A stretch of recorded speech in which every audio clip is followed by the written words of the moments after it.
Querido Pai,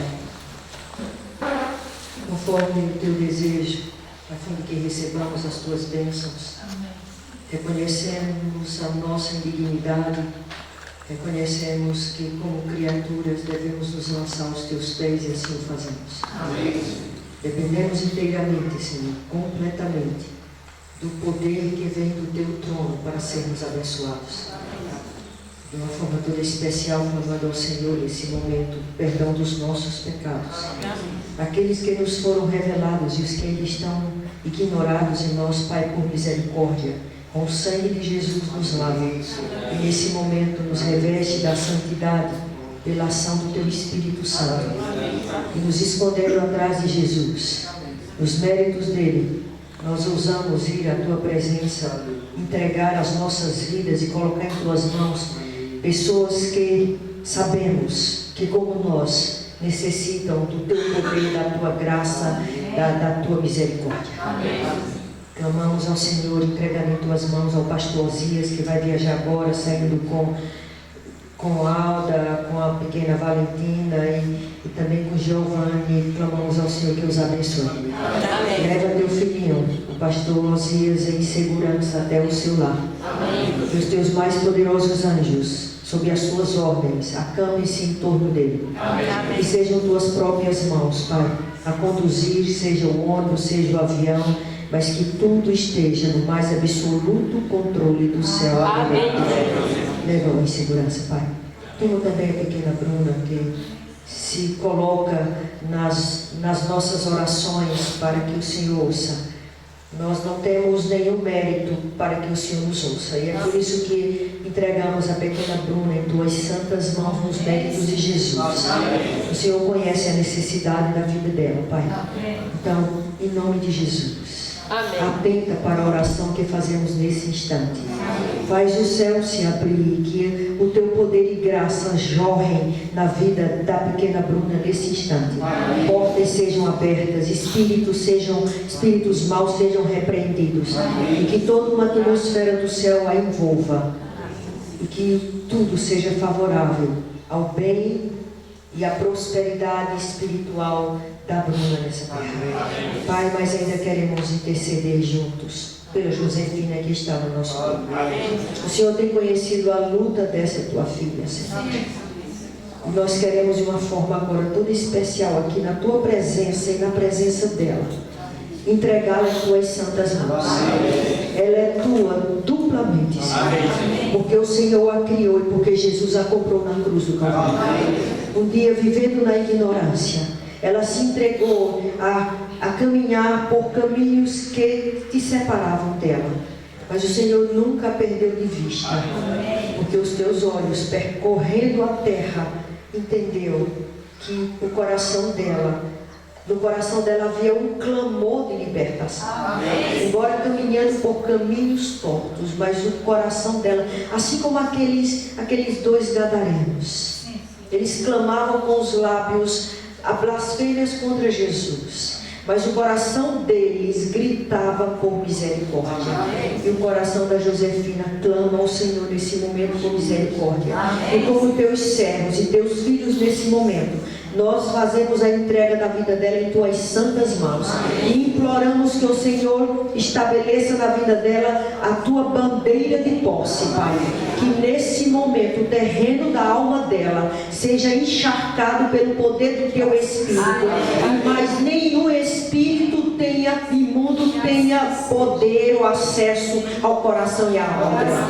Possa-te dessa alma, Senhor, ela é Tua. Repreende todo o mal e declara vitória na vida dela para a glória do Teu próprio nome. Continua a nos abençoar com a unção do Teu Espírito. E que ao abrir agora a palavra, abrindo também ao Senhor o nosso coração, a Tua verdade nos impressione de tal forma que ela seja alimento para a nossa vida e que nos leve a uma determinação de sairmos daqui, não só tendo a ciência de que somos templos, mas nos vendo como habitação da divindade da pessoa do Espírito Santo.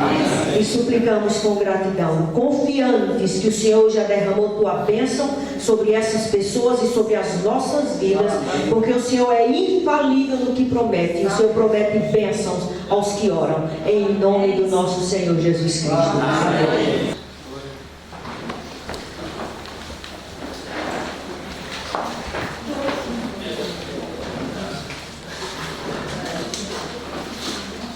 A gente já fica com gostinho de quero mais, não é, irmãos? Foi uma jornada intensa, mas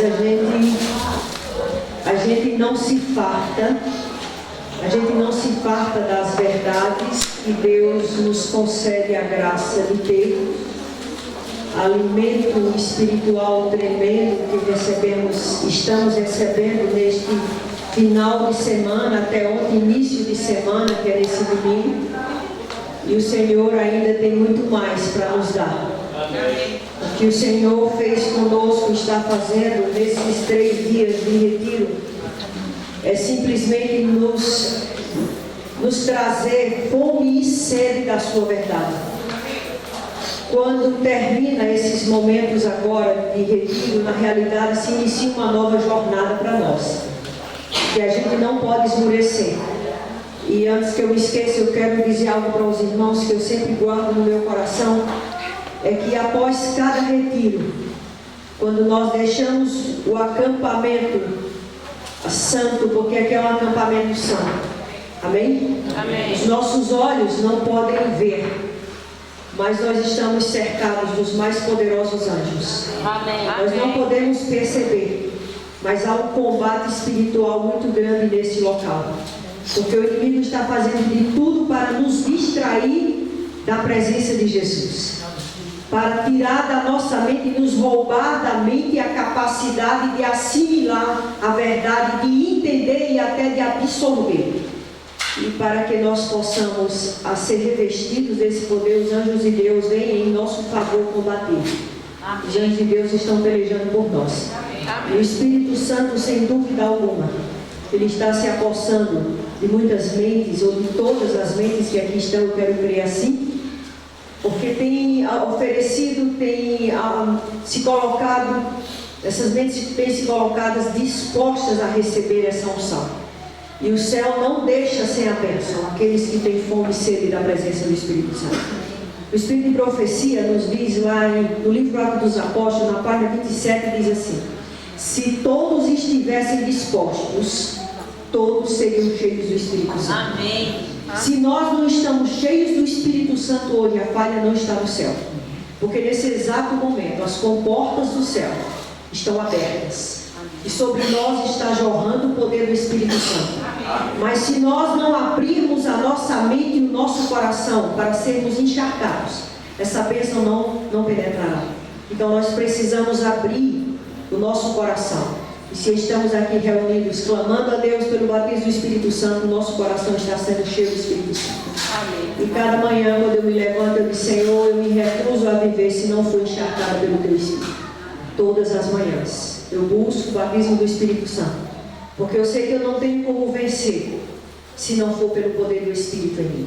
Eu não ouso sair de casa sem ter a certeza de que estou revestida, escudada, blindada pelo poder do Espírito de Deus.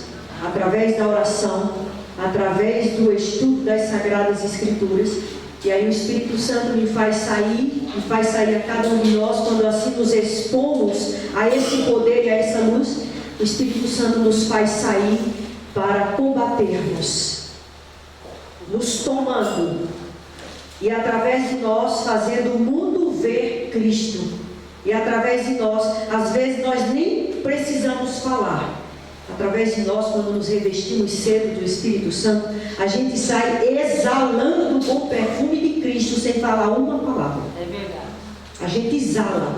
Porque quando Paulo diz que nós somos o bom perfume de Cristo, somos a carta lida, o perfume não precisa falar, o perfume ele exala. Quando nós estamos cheios do Espírito Santo, os nossos olhos, o nosso sorriso, as nossas atitudes exalam que Jesus vive em nós e não nós mais. Amém? Amém. E nessa manhã, nós vamos falar um pouco sobre o santuário do Espírito de Deus. O santuário do próprio Deus.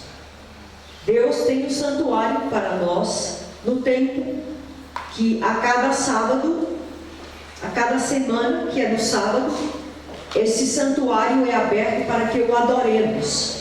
O sábado é um santuário no templo, que no pôr do sol se abre esse santuário, e durante de um pôr do sol a outro, por 24 horas, nós entramos nesse santuário e adoramos a Deus.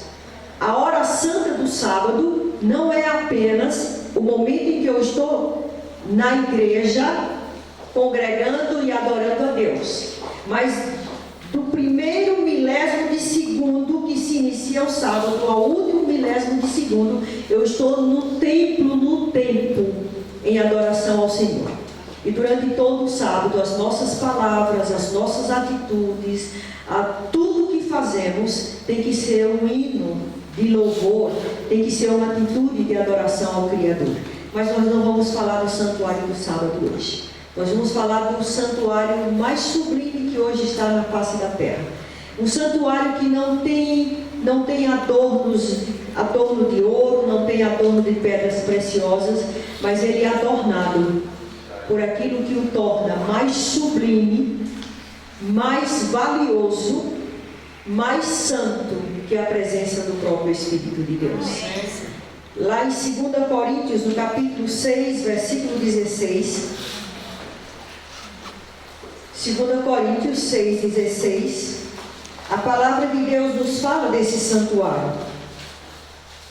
Uma irmã ontem me perguntou onde era que estava o texto Novidade de Vida. Quem foi? Está aqui? 6,4 de Romanos. Foi você, irmã? Amém. 2 Coríntios, capítulo 6, versículo 16. E que consenso achamos? Amém? Amém. 6,16. E que consenso tem o templo de Deus com os ídolos? Pois vós sois santuário de quem? Do Deus vivente. Como Deus disse: neles habitarei e entre eles andarei, e eu serei o seu Deus e eles serão o meu povo. Esse mesmo versículo já foi usado esses dias pelo pastor Jorge. Então nós somos santuário do Deus vivente.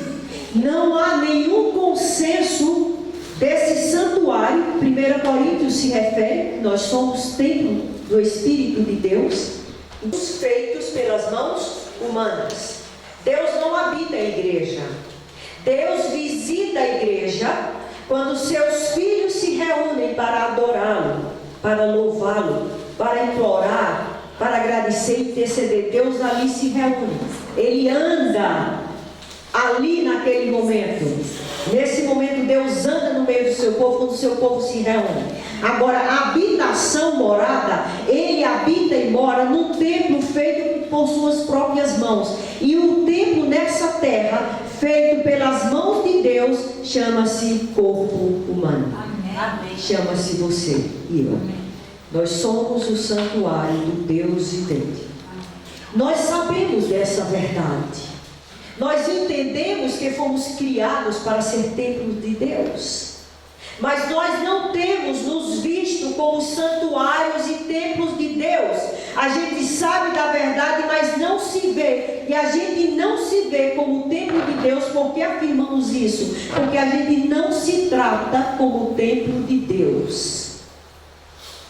A gente não zela desse templo. Às vezes a gente tem mais zelo pelo que a mão humana ergueu para ser templo de Deus do que o que a mão divina ergueu para ser sua morada. Nós não temos cuidado do templo de Deus como deveríamos. E nisso nós falhamos como mordomos do Senhor. Porque Deus colocou sobre nosso cuidado esse templo. Deus nos diz que nós somos sacerdotes reais. Amém. Sacerdotes de quê, irmãos? Sacerdotes reais de quê? Na eternidade, nessa terra, Nós somos sacerdotes reais, sacerdotes que zelam do templo criado pelo Espírito de Deus, para abrigar o Espírito de Deus. E como sacerdotes fiéis e leais ao Senhor, como bons mordomos, nós temos que ter o maior zelo pela habitação do Espírito Santo. Amém? Amém. Muitos de nós queremos ser abençoados pelo Senhor. Muitos? Não, todos nós. Nós queremos ser abençoados pelo Senhor. Nós queremos ter saúde. Mas olha, o pastor Zias já saiu. Deus só atende às orações em favor dos que se colocam no rumo de suas bênçãos. Ciência do Bom Viver, página 256. Ah, mas isso aí foi a senhora Ellen White que falou? Não. A senhora Ellen White é a mensageira do que o Espírito Santo revelou para ela, da mesma forma que o Espírito Santo revelou para Isaías, revelou para Joel, revelou para Moisés. O Espírito de profecia tem a mesma autoridade, o Espírito de profecia através da senhora Ellen White tem a mesma autoridade do Espírito de profecia concedido a Jeremias, a Isaías, a Ezequiel.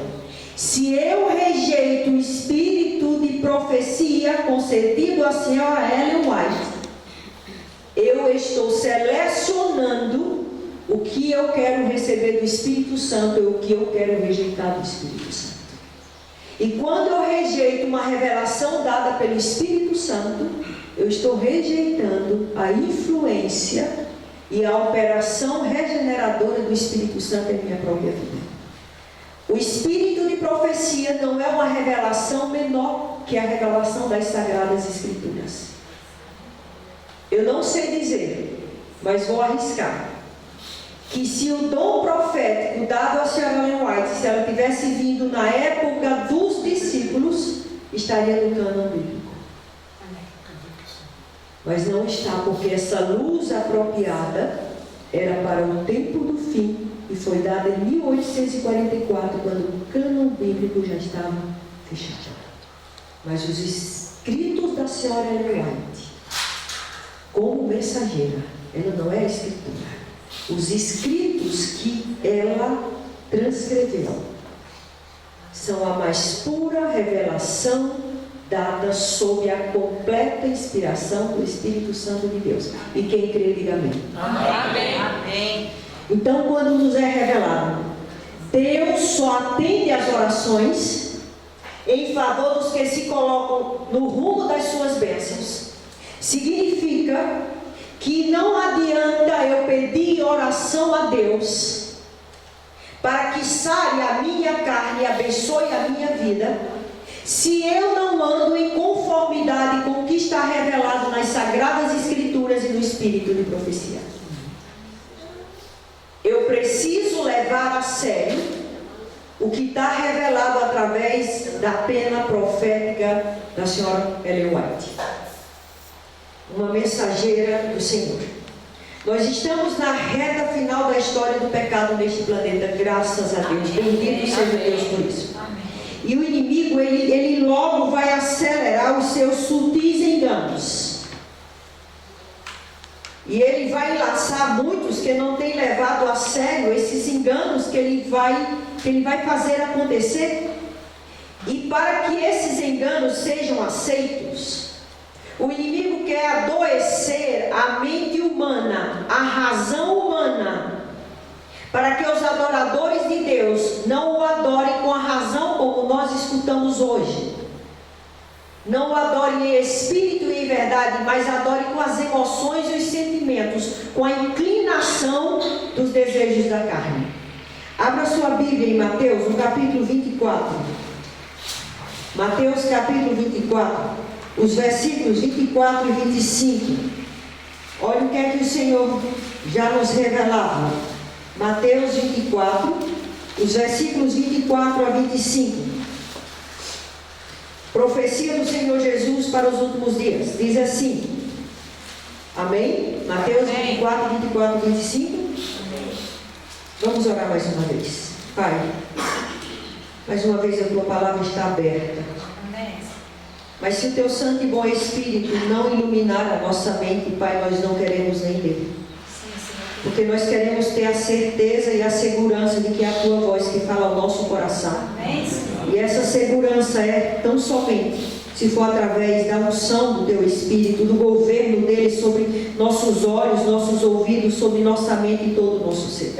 Por isso, nesse momento, mais uma vez, Pai, dá-nos teu Espírito Santo. Que assim seja. Embora a voz seja humana, de Selva Sobral me lança por terra, que sejam tuas as palavras. Amém. Porque nós carecemos de ouvir uma pregadora, nós carecemos de ouvir a tua própria voz. Amém. Fala conosco, Pai. Nos enche da tua presença em nome de Jesus. Amém. Pois surgirão o que, irmãos?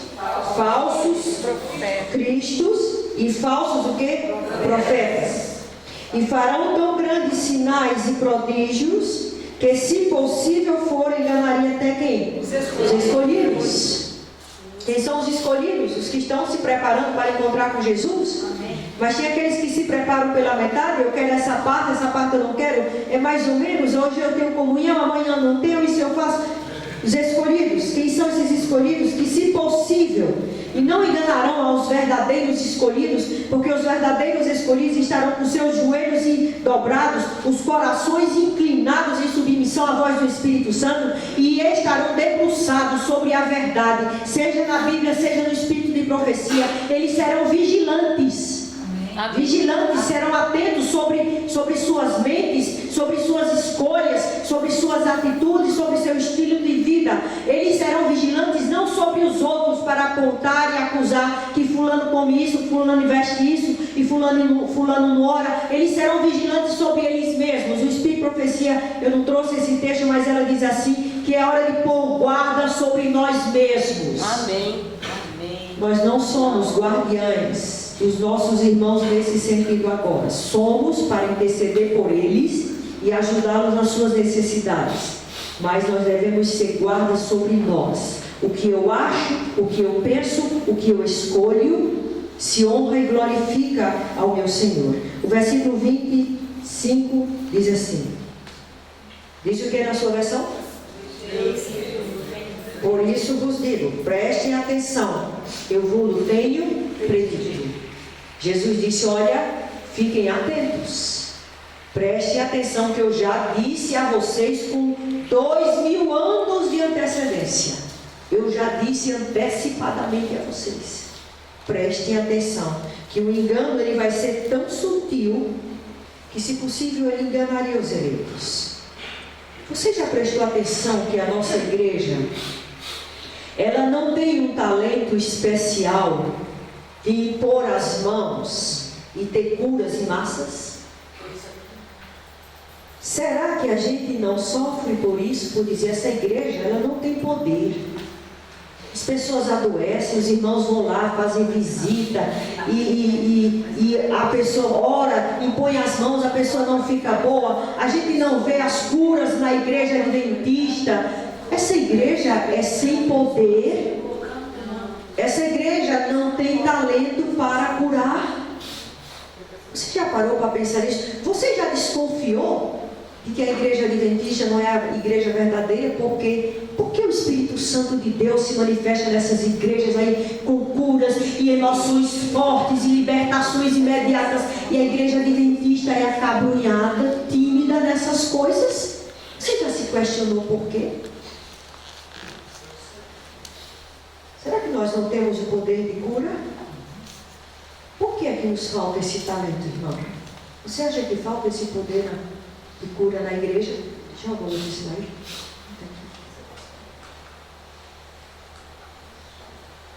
Não precisamos ser enganados. Bendito seja Deus, amém? Amém. Cenas assombrosas com as quais Satanás estará intimamente ligado terão lugar em breve. A palavra de Deus declara que Satanás operará milagres, fará com que as pessoas fiquem doentes e depois, de repente, removerá delas seu poder satânico. Serão consideradas então o que, irmãos? Curadas.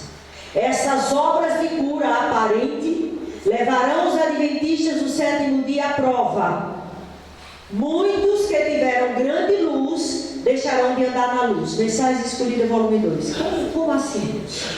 Algum tempo atrás, quanto tempo eu tenho, pastor? Há algum tempo atrás, lá na minha igreja, lá na minha cidade de Petrolina, teve um fato curioso. Uma irmã nossa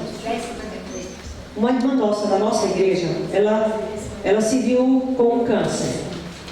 E a igreja orou pela irmã, a igreja fez visitas à irmã, a igreja fez muita intercessão, o pastor foi lá, a irmã foi ungida e o câncer não foi embora. E essa irmã, ela tinha uma vizinha de uma outra denominação, e essa vizinha, ela também a visitava e dava palavras a ela de muito ânimo, mas sempre fazia um convite e dizia: olha, não tem nenhum problema você ir na minha igreja, professamos o mesmo Deus. E lá eu já vi pessoas em situações piores que a sua saírem curadas. E aquele mastigado, não sei se vocês usam isso aqui, esse termo, a gente usa. Aquele mastigado no pé do vidro da irmã todos os dias. E a irmã terminou cedendo. Quando ela viu a doença se agravando, ela cedeu e ela foi fazer uma visita na igreja daquela irmã. Não, eu vou fazer a visita, Deus certamente também está lá, não tem problema. Ela foi para essa igreja e ela fez a visita lá, e lá ela ficou curada. Foi feita oração por ela, foi aquela alegria. Tem uma adventista aqui que está com câncer, e ela veio para ser curada. Foi uma alegria na igreja, assim como a gente recebe com alegria uma pessoa quando vem, que é a verdade, né? Então foi feita oração lá, e ela se sentiu ótima, ela saiu curada da igreja. E aí, igreja de Deus? Só que depois daquele dia não teve mais paz de espírito. Verdade, irmã. Eu li a mensagem dela.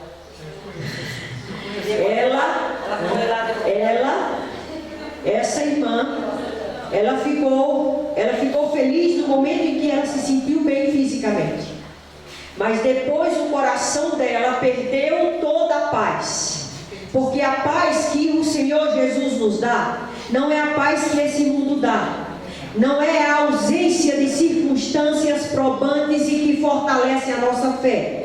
Os problemas que sobrevêm à nossa vida, as provas que Deus permite a cada um de nós, é para nos fortalecer, amadurecer a nossa fé para o instante final, amém? Para sermos fiéis a Deus. Deus não nos permite nenhuma prova, seja na doença, seja financeira, seja no relacionamento, nenhuma prova, nenhum dardo inflamado do inimigo atinge um filho de Deus, se não for para ser transformada numa bênção para a glória do nome do Senhor.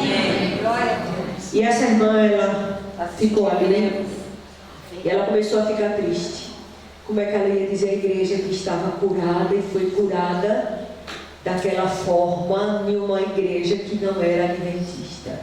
E os irmãos iriam ficar, como eles tinham orado, indo lá, e o Espírito Santo, há pessoas que buscam obedecendo a verdade e não tiveram poder de cura. E nessa igreja onde o sábado é pisado e ainda é pisada a mortalidade da alma, verdades básicas nossas, e ali foi atendido. Que Deus é esse? Que Espírito Santo é esse? A fé dos irmãos iria a pique. Então aquela irmã, ela começou a orar a Deus, e ela via os sermões que eram pregados lá, as pregações, a maneira de adoração a Deus, e não tinha nada a ver. Ela conhecia a verdade e ela não aguentou mais, ela voltou para a igreja. Amém. E confessou o seu pecado, e foi acolhida em prantos ali. E pouco tempo depois que ela voltou, o câncer voltou com mais violência. Em Selma, ela E falou no com o pastor, congresso, o pastor mandou ela ir lá devolver a cura. Ela foi, devolveu a cura, o câncer voltou para ela morreu em no congresso que teve lá em Petrolina, ela deu testemunho, e ela estava agora bem debilitada, já de cadeira de rodas, e ela disse: o câncer voltou, mas eu também voltei para o meio do redil dos filhos de Deus. Irmãos, eu vou dormir em Cristo, mas com a certeza da primeira ressurreição. E ela de fato dormiu, ela morreu, ela não foi curada.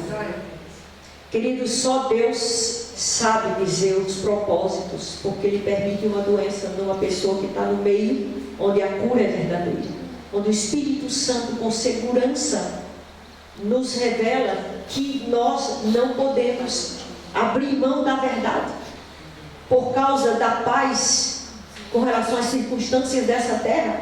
Muitos que tiveram grande luz deixarão, está aqui, no tempo futuro, diz o Espírito de profecia, vão se levantar, vão sair do meio do povo de Deus, porque ainda não entenderam que Deus está muito mais interessado no nosso bem-estar na eternidade do que nessa terra. Nessa terra, quem quiser servir a Jesus, que negue-se a si mesmo e tome a sua cruz. Nós temos que entender que o remanescente de Deus, ele está em meio a uma guerra.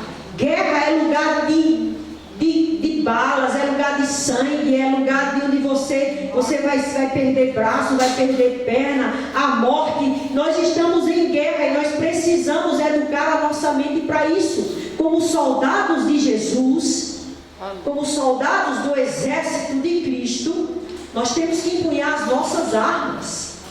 E sabendo que nós seremos alvejados muitas vezes, mas no escudo do Espírito nós sempre nos ergueremos. Amém. Na certeza da salvação. Amém. Anjos maus estão trabalhando ativamente para que todo o ser humano como um todo, em tudo, possa ser dele retirado o entendimento espiritual. E muitos de nós temos nos tornado colaboradores de Satanás. Quando nós não zelamos do templo do Espírito Santo como o nosso corpo como habitação dele, nós não zelamos desse templo, nós não levamos em alta conta o campo de ação do Espírito Santo, que é a nossa mente, e nós nos alimentamos, e nós bebemos, e nós vivemos de qualquer jeito, e nós vestimos qualquer coisa, e nós não nos vemos como o templo do Espírito de Deus, e nós não damos a devida importância à adoração a Deus com a razão. Deus aceita ser adorado de qualquer jeito? Não, irmãos. Deus tem requisitos para aceitar do ser humano a adoração. E um dos requisitos é a obediência ao que determina a lei natural estabelecida por Deus desde a criação.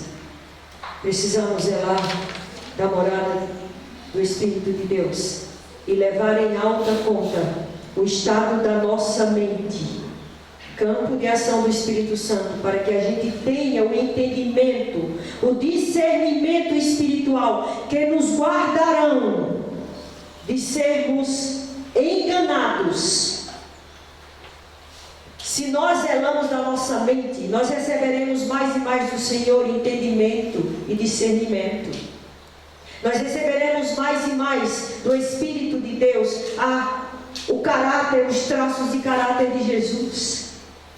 E o Espírito Santo nos livrará cada vez mais da influência do inimigo em nossas vidas. Amém. Não é porque eu me desvio de um caminho que eu estarei livre. Não é porque eu deixo de ir a um cinema que eu estarei segura. A minha segurança está na intensidade da presença do Espírito Santo na minha mente, no meu corpo. E isso é proporcional à intensidade da minha busca e do meu compromisso em recebê-lo. Quanto mais zelo eu tenho do templo, que é o meu corpo, mais eu abrigarei em intensidade, proporção à presença do Espírito Santo. Amém. É por isso que o Espírito de profecia diz lá em Atos dos Apóstolos: se este é o meio pelo qual havemos de receber o poder, que meio é? O batismo do Espírito Santo. Por que não temos fome e sede do Espírito? Ela ainda diz nessa mesma página assim, o Espírito Santo, através da senhora Ellen White, ainda diz assim: onde pouco se prega, onde pouco se fala, onde pouco se pensa sobre o Espírito Santo, ali haverá sequidão espiritual, mornidão espiritual, declínio e morte espirituais. Muitos de nós podemos estar na condição de mortos espirituais, ativamente trabalhando para Deus. Porque nós cuidamos desse templo físico, cuidamos da obra do Senhor, mas não nos tratamos como templos, como morada, tabernáculos vivos de Deus nessa terra. Nós não zelamos, nós não adornamos o templo do Espírito de Deus, nós adornamos, nós investimos em nossos corpos para termos mais saúde e vigor nessa terra, porque não queremos morrer. Eu quero ter saúde e vigor nessa terra para ter mais com o que servir a Deus. Eu quero que meu Jesus volte logo, já chega esse mundo. Mas eu sei que para Jesus voltar, Ele quer me levantar como uma arma. Eu só poderei ser erguida como uma arma se eu me dispuser a zelar do templo para que o Espírito Santo perceba pelas minhas escolhas e disposições, o Espírito Santo se perceba convidado e bem-vindo a habitar em mim. Amém. Nós temos feito muitas vezes do Espírito Santo apenas um hóspede que vem de vez em quando. Eu fui no retiro, o Espírito Santo ali, ele veio e me visitou. Aí quando eu saí, eu agora, de novo, eu volto para as coisas da terra, com muita intensidade. Então o Espírito Santo novamente sai do meu coração como agente regenerador e fica ali na condição de influenciador. O Espírito Santo fica ali trabalhando para novamente eu fazer uma reconsagração, fazer as escolhas e cuidar desse templo para Ele vir habitar em mim e me fazer um instrumento poderoso na pregação do Evangelho e despovoar o inferno e tirar essas almas para o reino dos céus. O Espírito Santo não quer só visitar o templo da minha e da sua alma. O Espírito Santo, Ele quer habitar. Amém? Ele quer morar em nós. A maneira porque Cristo trabalhava era pregar a palavra e aliviar o sofrimento por obras miraculosas de cura. Irmãos, se a maneira como Jesus trabalhava é a que as outras igrejas hoje estão fazendo, então não estariam elas corretas e nós estaríamos em falha? Porque Jesus, Ele orava pelas pessoas para serem curadas, Jesus operava milagres por essas pessoas. E por que é que a igreja adventista não opera milagres, curas? A igreja adventista ela não imita Jesus. Por que não opera essas curas? Por que não trabalha como Cristo trabalhou?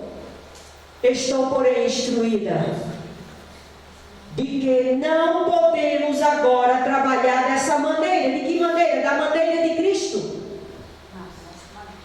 Pois Satanás exercerá seu poder pela operação de milagres. Bendito seja Deus pela revelação que está no Espírito de Profecia. Amém. Porque nós ficaríamos com a dúvida: por que a igreja adventista não opera milagres? Como podemos desconfiar de que o Espírito de Profecia esteve sobre a senhora Ellen White?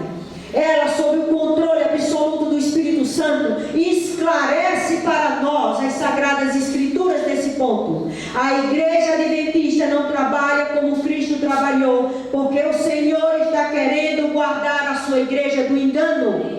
Amém. Se nós fizéssemos milagres como as outras igrejas, nós estaríamos nos igualando a ela, e o inimigo poderia estar usando os filhos de Deus dentro da sua igreja.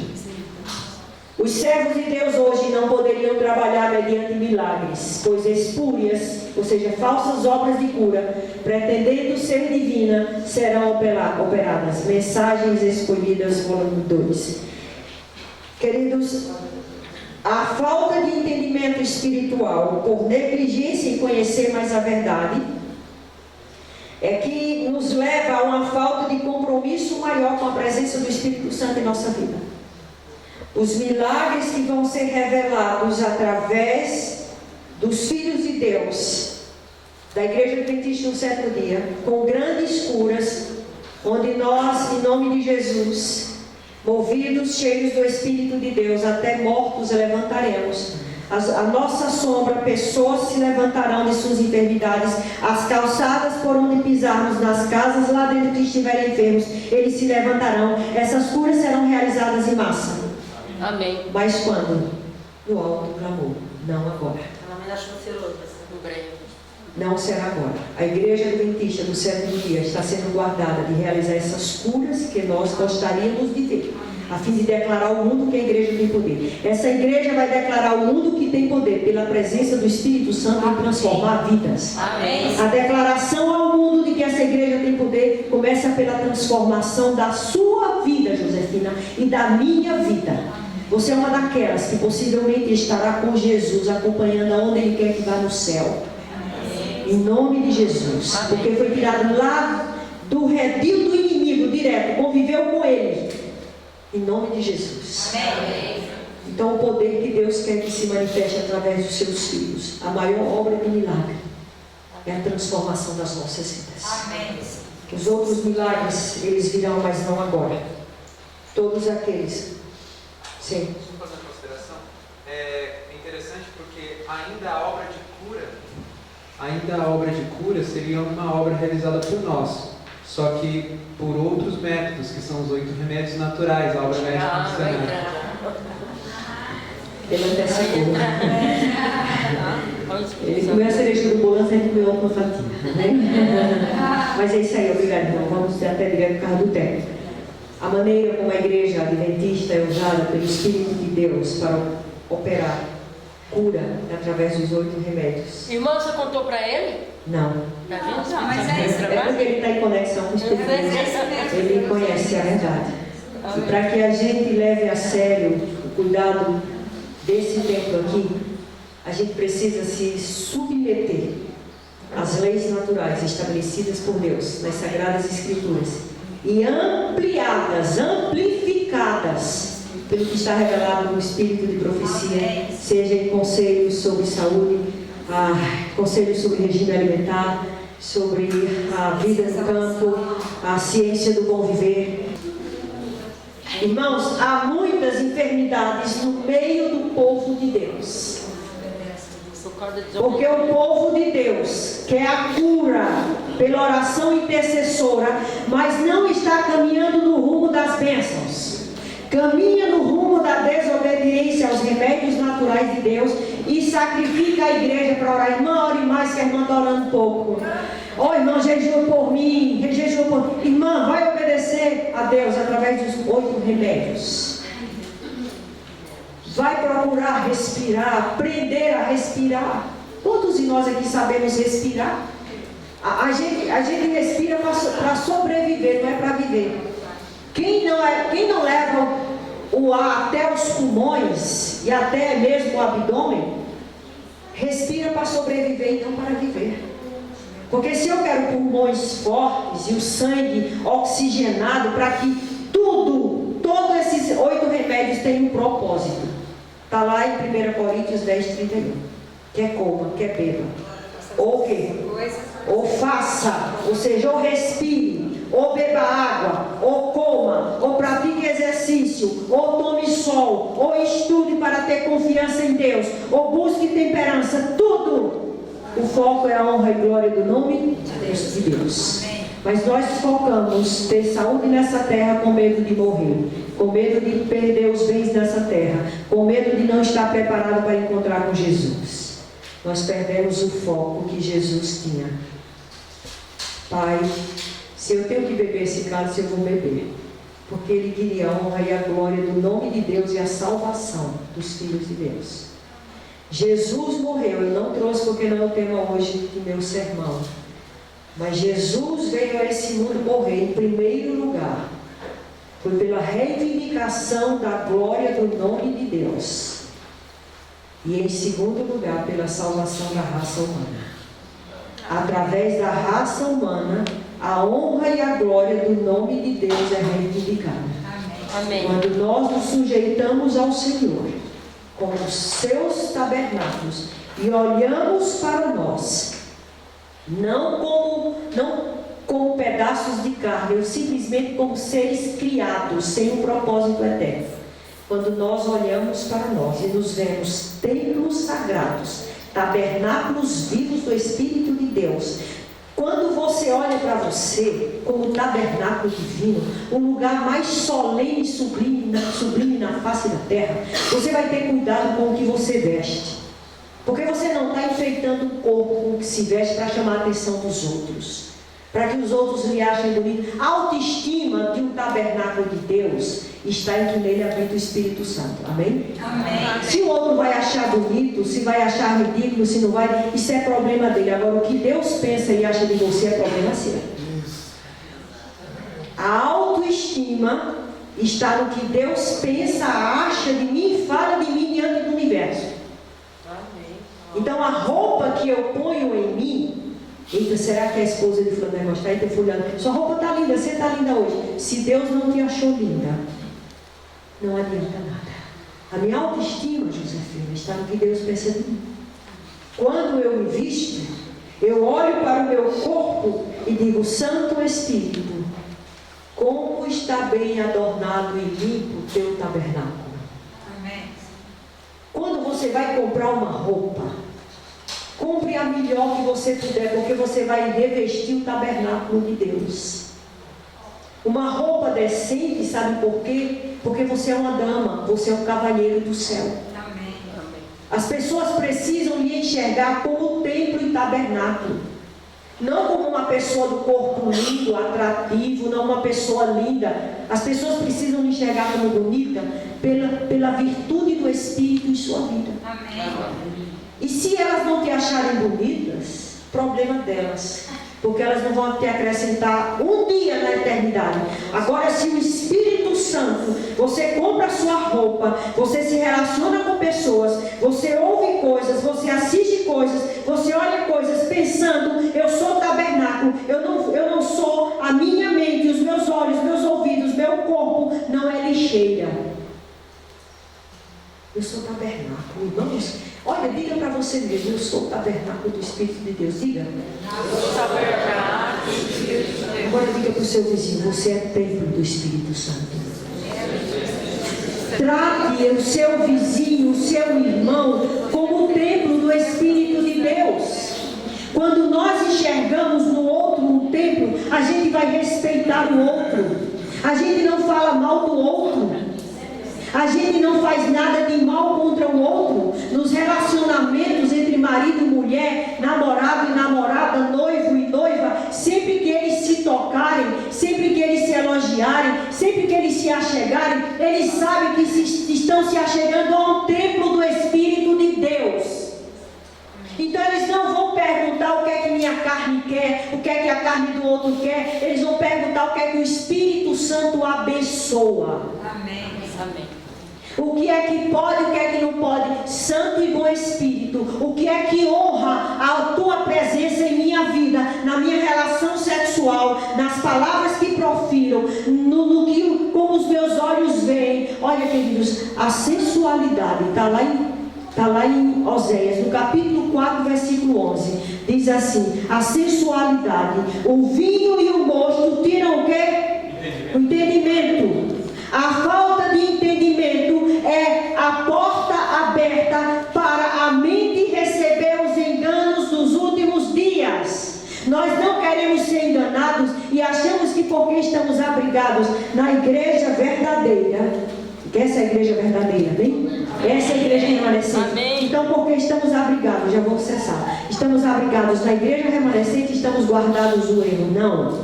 Estamos guardados do engano? Não. A mente que será guardada do engano será a mente que tem entendimento e discernimento da verdade. E como eu quero ter discernimento e entendimento da verdade, se eu não me submeto aos 8 remédios, se aquilo que eu como, se aquilo que eu bebo, se aquilo que eu visto, se aquilo que eu olho, que eu assisto, detonam a minha mente, amortecem as minhas percepções da mente para ouvir o Espírito de Deus. O Espírito Santo não tem outra forma de falar. Não adianta eu falar uma verdade aqui se a nossa mente estiver entorpecida. Não vai fixar, não vai ser alimento para a mente. O Espírito Santo vai ser até uma influência, você vai concordar. Mas quando chegar ali fora, sua mente está tão distorcida que você vai dizer, não tem nada a ver com essa baixinha lá de Pernambuco do Nordeste vai fazer aqui. Mas eu não estou falando minhas palavras, eu só estou pegando aquilo que está na Bíblia e no Espírito de profecia, igualmente inspirado pelo Espírito Santo. Amém. Deixa eu passar ligeiro aqui os slides.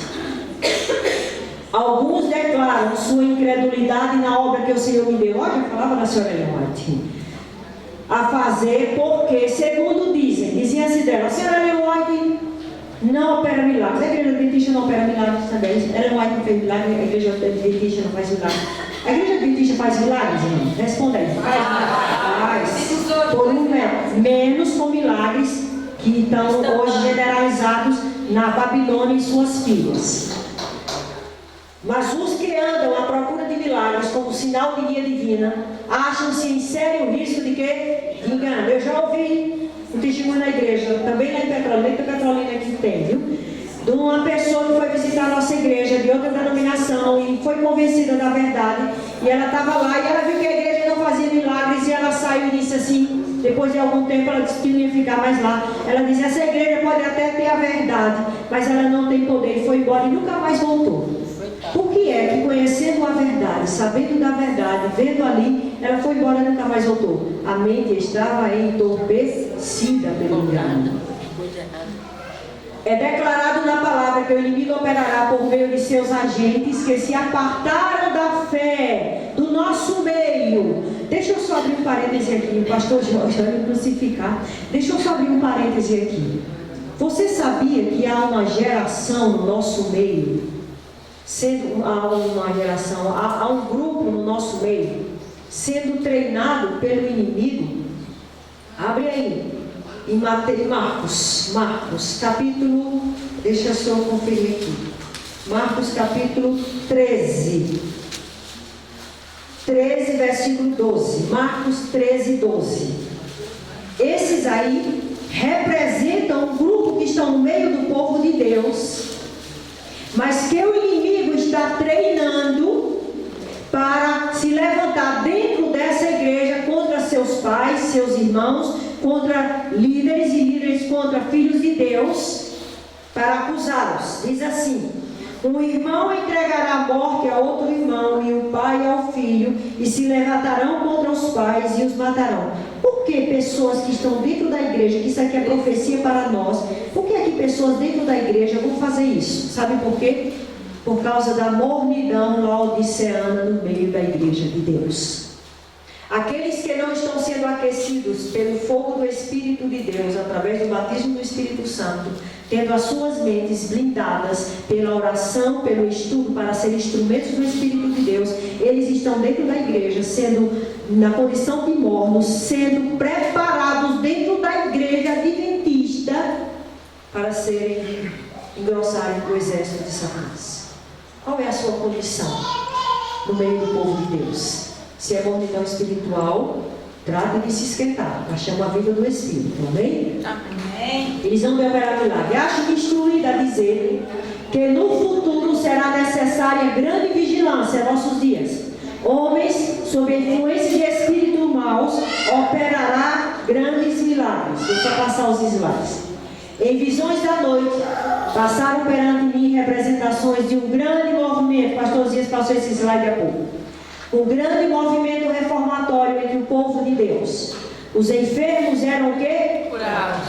Por que é que eles eram curados? Por causa do movimento que, irmãos? Reformatório. Os milagres no meio do povo de Deus virão pela oração e através do movimento reformatório. Pessoas irão abandonar o que lhes faz mal à saúde, ao espírito, à mente e ao corpo. As pessoas se envolverão mais. Esse movimento reformatório, ele anda ligado com reavivamento. O movimento reformatório é um arrependimento, é uma mudança de vida, no estilo de vida. Aí diz mais, e outros milagres eram operados, mas pelo movimento que? Reformatório. A nossa igreja hoje não opera os milagres como as outras igrejas. Porque a nossa igreja está sendo dirigida pelo Espírito Santo para não ser enganada. Amém.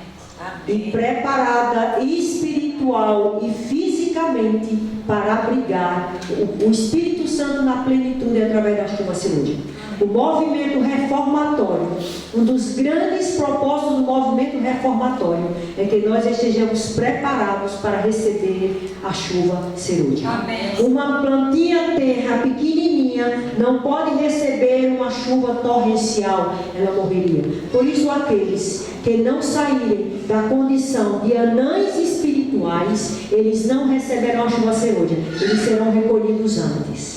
E eu quero receber o batismo do Espírito Santo na plenitude. Amém? Amém. Eu quero estar entre aqueles, em nome de Jesus, que todos nós estejamos entre os 144 mil para a glória do Senhor. E se você quer, a partir de hoje, saia, rejeite a condição de anão espiritual, seja um gigante, aderindo a esse grande movimento de reavivamento e reforma. A grande obra do Evangelho não deverá encerrar-se com menor manifestação do poder de Deus do que a que assinalou seu início, a chuva cirúrgica. Servos de Deus, olha que coisa linda, com o rosto iluminado e a resplandecer de santa consagração. O Espírito Santo só vem de uma vida consagrada. Apressar-se-ão de um lugar para outro para proclamar a mensagem do céu. Olha para que é que nós estaremos resplandecendo de consagração para proclamar.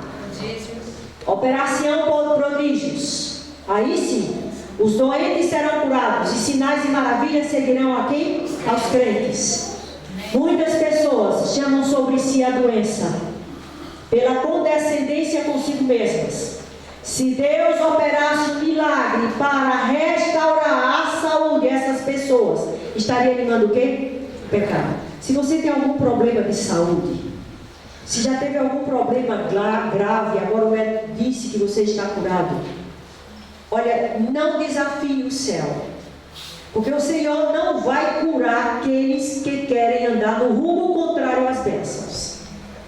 Se nós desobedecemos às leis de saúde, a doença voltará. A nossa segurança da cura de Deus sobre nós, o seu povo, está na submissão aos 8 remédios de saúde, mais uma vida de oração. Agora, nós podemos orar com pessoas que estão doentes e elas serem curadas, sim. Milagres poderão vir pela oração intercessora, mas não milagres em massa dentro da nossa igreja. Deus não pode abençoar aquele que continua a trazer sobre si mesmo doença e sofrimento por uma voluntária violação das leis do céu. Irmão, isso é grave. Existe até uma presunção pessoal. Não, eu estou no meio do povo de Deus, Deus abençoa, e aí eu vou comer tudo que quero, beber tudo que quero, e não tomo sol, e não respiro direito, e não ando no campo, e não estudo, e não oro, mas Deus vai abençoar. Abençoa não, irmão, Deus não pode, porque seria contrariar o próprio caráter dele, o estabelecido por ele, e ele estaria animando o pecado. Então, se eu desobedeço às leis de saúde, é pecado? É com vocês. Mas Cristo, mediante o Espírito Santo, vem como um poder que cura aos que deixam de fazer o mal e aprendem a praticar o bem. Vamos estudar conceito sobre regime alimentar? Vamos estudar a ciência do bom viver? Olha isso aqui agora. É trabalho perdido. Eu resumi, estou passando só os slides, tá bom?